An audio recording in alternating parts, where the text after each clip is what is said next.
Hi, beautiful souls. It's Sadhana. Thank you for either coming back to my channel or finding your way here. I am carrying on with Ethany's Tarot Challenge for January. And today is question number 6. And the question is about decks. Sorry, the deck that I have finally crossed off my list. And the question didn't really, nothing really came up for me that I wanted to share today, but what was really important for me this last year in 2018 was to find a tarot deck or a tarot decks that worked well with children. Every now and then I have the opportunity to do a reading for a younger person. Usually it's a younger person who is interested in metaphysical things, somebody who's challenged with some spiritual aspect of their lives. And so I've had a really difficult time finding decks to work with kids.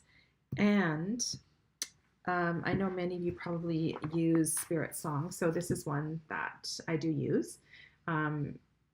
And mostly because children relate really well to animals in general.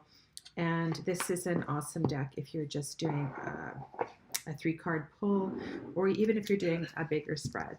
But the messages are beautiful. It works very well as an oracle deck as well too. But there was something that wasn't, it just wasn't the right deck. I mean, I still like it, and I do use it, and I will be keeping this in my inventory and my my kind of pile for doing kids readings with kids or readings that need a gentler touch for sure.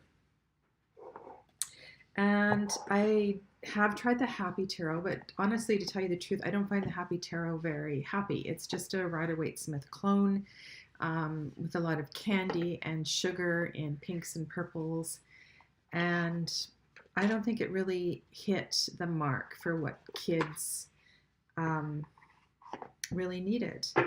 And then I thought I would try the, what's it called? The Crystal Unicorn Tarot. Sorry, I'll just show you the box. Crystal Unicorn Tarot by Pamela Chen. Which again, very pink, bright colors. And you would think this would be the kind of deck that would work well with kids. You know, just because of unicorns and that sort of thing. And it reads, it's a Rider-Waite-Smith clone, very easy to read if you're familiar with that system. But still, this was not,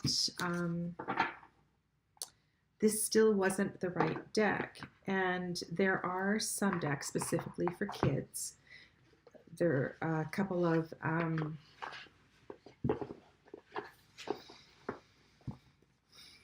sorry, I can't even think right now, the names. Anyway, I found them too babyish, the ones that were just designed for children. So then I found this deck, the Everyday Enchantment Tarot. And I loved the woman in the sari on the cover. This is a beautiful box, by the way. This is by Palin. Comes with this huge guidebook. Pictures are black and white inside, but a very thorough book. This is a deck that I'm definitely going to start working more with. But the reason I think that this deck is the one I finally crossed off my list was because this is a deck that is very much based in this world, in this day, and that I think that kids will relate to very much because the situations are real, the situations are relatable, and there are not, you know, even though like this isn't an adult situation, but there are lots of family-based pictures. There's a lot of images that, like this one, for instance, right?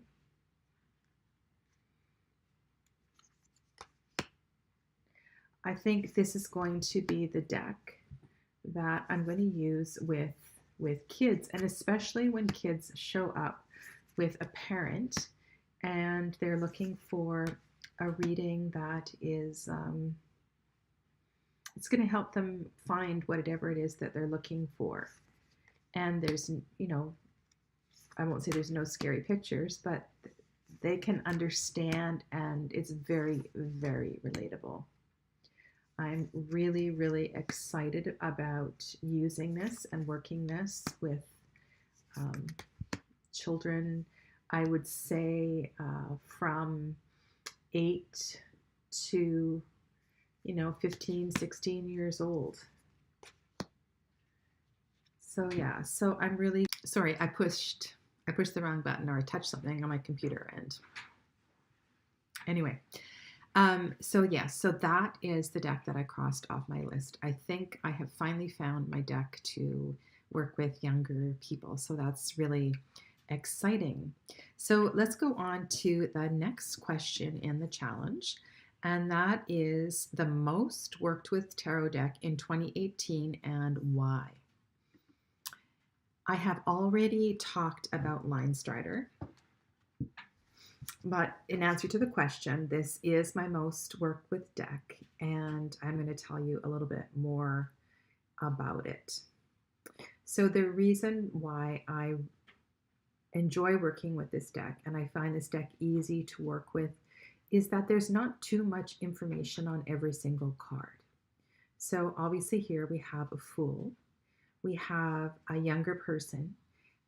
We don't really know if it's a boy or it's a girl. There is, it's just easy to read, and you don't have to be aware too much of the symbolism. And if you're familiar with the tarot and you're kind of tired of analyzing all the bits and pieces and looking at the subtleties in the picture, I find this deck really just kind of gets you going into the reading. And if you feel like the decks that you're using, you're pausing too much because you're focusing on the image rather than, the message that is coming through. I read intuitively. I also, read from a Rider-Waite-Smith. I use a little bit of numerology. I refer to my yogic teachings and the chakras and all of that. But I just find that this deck, it kind of just gets me going, and I don't need any more than is already on these cards.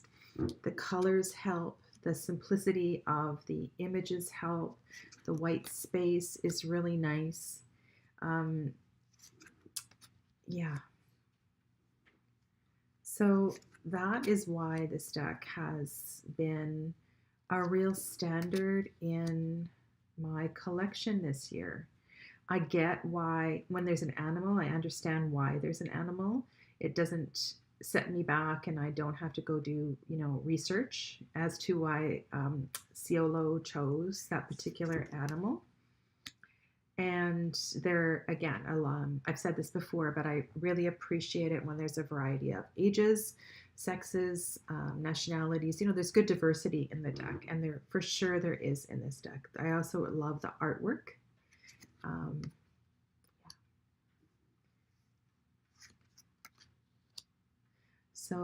So this has really been a deck that has not been too far from my side the whole of 2018.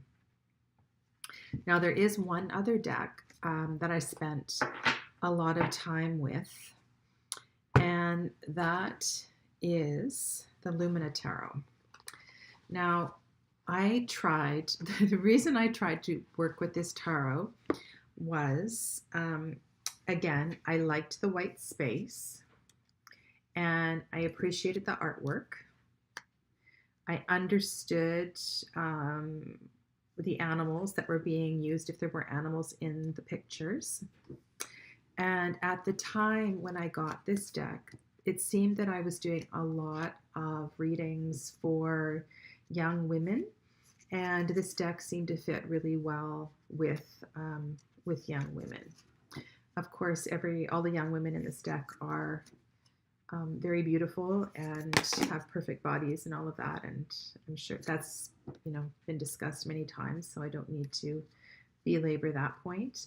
But it,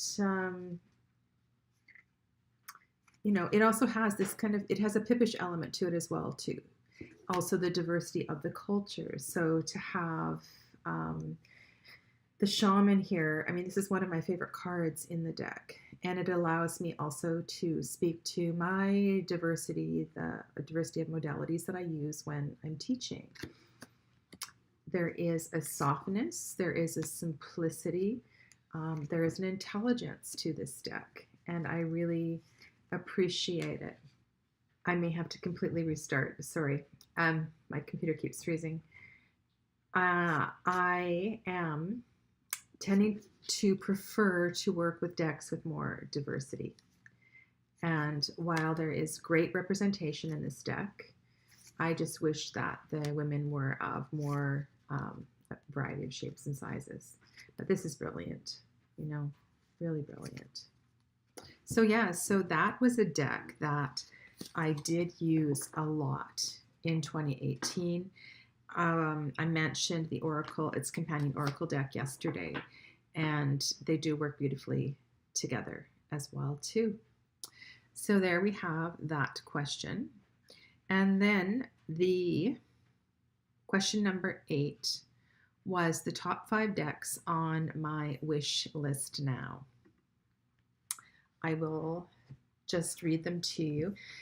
The first one is the Victorian Fairy Tarot, which I do have the app for on my phone, and it is for sale on Amazon, but it's about $400 or $600, so that's not happening. So I really do hope that Llewellyn does a reprint of the Victorian Fairy Tarot, and if anybody is interested in doing a trade, and there's a deck that you've seen that I have that you would like to trade for that, please let me know. Slow Holler is a deck that I'm really interested in. I think that I first saw that on one of Simon's videos and a couple other places, so I'm going to keep my eyes open and hopefully acquire that deck in the not too distant future.